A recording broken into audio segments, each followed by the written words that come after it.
लोकसभा की कार्यवाही शुरू होते ही आज भी विपक्षी दल के सांसदों ने हंगामा शुरू कर दिया। कांग्रेस सांसद अधीर रंजन चौधरी ने कार्यवाही में दखल देते हुए अविश्वास प्रस्ताव पर चर्चा की मांग की। लोकसभा स्पीकर ओम बिरला ने नियम के मुताबिक कामकाज की बात की और फिर संसदीय कार्य मंत्री प्रहलाद जोशी ने भी अधीर रंजन चौधरी को जवाब दिया। 2 से 3 मिनट होते होते सदन शोर शराबे में डूब गया और इसे 12 बजे तक के लिए स्थगित कर देना पड़ा और बाद में लोकसभा की कार्यवाही सोमवार सुबह 11 बजे तक के लिए स्थगित हो गई। आप प्रश्नकाल चला जाते हैं।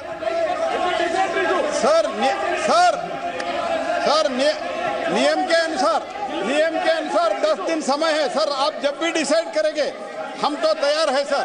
इसके अलावा मैं ये भी बोलना चाहता हूँ, अगर इतना अविश्वास है तो सरकार के पास नंबर है, ऐसे वो समझते हैं तो तुरंत हमारा बिल निरस्त करने दो, हमारा बिल पास करने दो, सब ऑटोमेटिकली सब झंझट खत्म। कार्रवाई आज 12 बजे तक के लिए स्थगित की जाती है।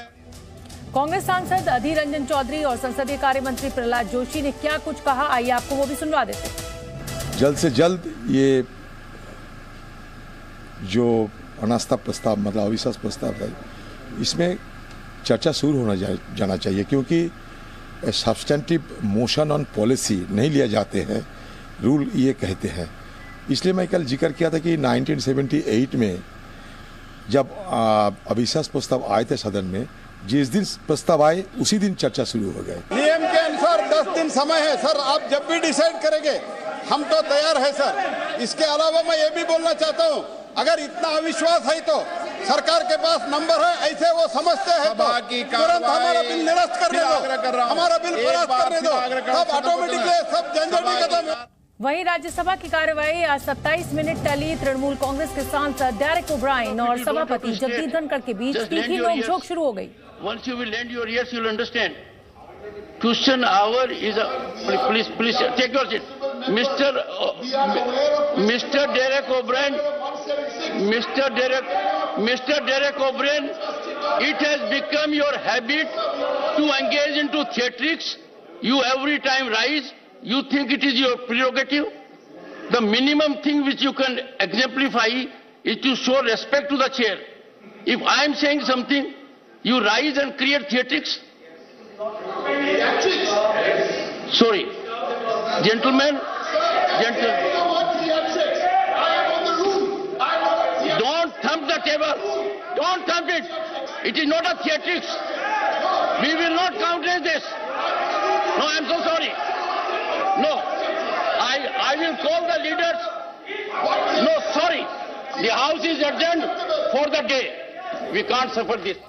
मणिपुर मुद्दे पर प्रधानमंत्री मोदी के बयान को लेकर विपक्ष और बीजेपी आमने सामने है। विपक्ष के सांसद लगातार कह रहे हैं कि पहले पीएम मोदी सदन में बयान दें। इंडिया ब्लॉक के साथी राजनीतिक दल अपने प्रतिनिधियों का एक समूह बनाकर पूरा इंडिया ब्लॉक का एक डेलीगेशन मणिपुर जाएगा और उद्देश्य बस इतना ही है कि मणिपुर में जाकर वहाँ की वस्तुस्थिति क्या है उसे देखें, समझें, मणिपुर के लोगों के साथ कंधे से कंधा मिलाकर खड़े हों, उनके आंसू पोंछने का प्रयास करें, उन्हें सांत्वना दें। अरे भाई जाएं, लोग तो पाकिस्तान जाएं, श्रीलंका जाएं, चाइना जाएं, इनको जहां जहां जाना जाएं। देखो, मणिपुर की जो हिंसा है उसके ऊपर पूरे विश्व में चर्चा हो रही है, चाहे यूरोपियन पार्लियामेंट हो, चाहे यूनो हो, चाहे अमेरिका हो, लेकिन चर्चा अगर कहीं नहीं हो रही तो हमारे हिंदुस्तान के पार्लियामेंट में प्रधानमंत्री नहीं बोल रहे हैं। लगभग 10 दिनों से पार्लियामेंट ठप है, इस विषय पर पार्लियामेंट नहीं चल रही है। संसद की कार्यवाही में कितना पैसा खर्च होता है, इसे आप आंकड़ों के जरिए समझिए, क्योंकि ये जो पैसा खर्च होता है, ये जो टैक्स आप और मैं देते हैं, ये वो टैक्स का पैसा है। हर मिनट करीब 2.5 लाख रुपए, हर घंटे 1 करोड़ 50 लाख रुपए और हर दिन 10 करोड़ 50 लाख रुपए और 6 दिन में 63 करोड़ रुपए खर्च हो चुके हैं। लेकिन कोई भी सकारात्मक चर्चा सदन में नहीं हुई है। हालांकि कुछ बिल जरूर पास करा लिए हैं सरकार ने, लेकिन वो बिना चर्चा के पास हुए हैं। अब कार्यवाही कितनी देर चली और कितनी बार सदन हंगामे की भेंट चढ़ा, ये भी आपको दिखा देते हैं। तो जनता का जो पैसा है वो संग्राम में सुहा हो गया। हर मिनट 2.5 करोड़ रुपए, 2,50,000 रुपए खर्च होते हैं। ब्रह्म प्रकाश दुबे मेरे साथ जी न्यूज संवाददाता लाइव जुड़ रहे हैं। ब्रह्म प्रकाश, पूरा का पूरा आंकड़ा हमने अपने दर्शकों को समझाया कि किस तरीके से 6 दिन में करोड़ों रुपए संसद पर खर्च होते हैं, लेकिन उसके बावजूद अगर कोई सकारात्मक चर्चा, कोई सकारात्मक काम संसद में नहीं होता है तो ये नेताओं का नहीं, ये मेरा और आपका नुकसान है, इस देश की जनता का नुकसान है। बिल्कुल बिल्कुल। देखिए, पहले दिन से जिस दिन से सत्र शुरू हुआ, आप देखिए औसतन कार्रवाई 15 से 20 मिनट चली है। चाहे लोकसभा हो, राज्यसभा हो, दोनों में ही जैसे ही सत्र की शुरुआत होती है, सदन की शुरुआत होती है, हंगामा शुरू होता है। विपक्ष आरोप लगाता है सरकार पर, सरकार विपक्ष पर, और सदन एडजर्न हो जाता है। आप देखिए, इतना पैसा खर्च होता है। पैसा खर्च के अलावा तमाम सांसद इस उम्मीद से आते हैं कि वो प्रश्नकाल में सरकार से सवाल पूछेंगे, किस मंत्रालय की जानकारी उनको लेनी है तो वो सवाल लगाते हैं। लेकिन जैसे ही प्रश्नकाल शुरू होता है, हंगामा शुरू हो जाता है, हाउस एडजर्न हो जाता है, तो वो सांसद सवाल नहीं पूछ पाते हैं। दूसरा, शून्यकाल में जो सांसद प्रमुख मुद्दे उठाना चाहते हैं वो शून्यकाल में मुद्दे नहीं उठा सकते हैं।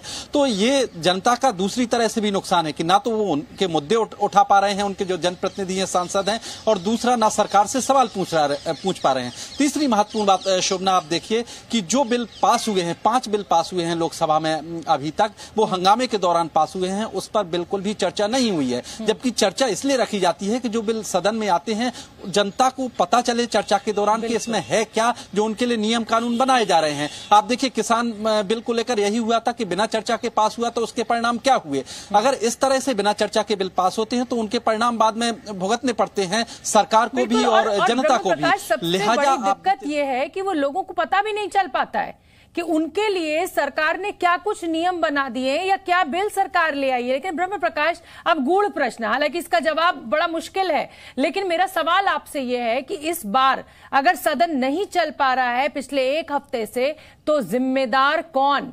क्या सत्ता पक्ष जो है वो मणिपुर पर बयान देने से बच रही है इसलिए विपक्ष हंगामा कर रहा है, या विपक्ष इतना हंगामा कर दे रहा है, सरकार कह रही है कि हम मणिपुर पर बयान देंगे और वो दे नहीं पा रही है? क्या देख रहे हैं आप?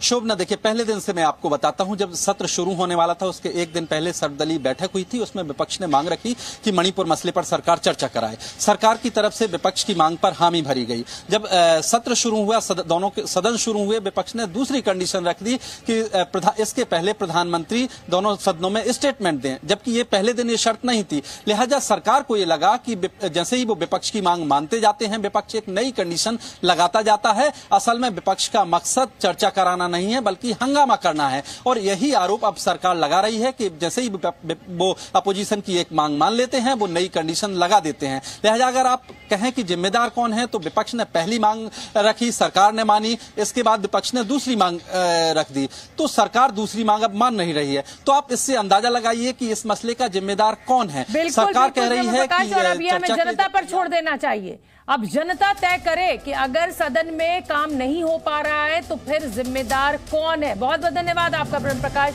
इस पूरी जानकारी के लिए। और विपक्षी दल क्या कुछ कह रहे हैं, आइए आपको वो भी सुनवा दें।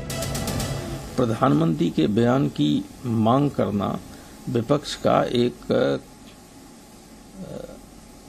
उत्तरदायित्वपूर्ण कर्तव्य भी है, क्योंकि ये अन्य राज्यों जैसी स्थिति नहीं है कि वहां गृह मंत्री बयान दे दें और कोई मंत्री बयान दे दे।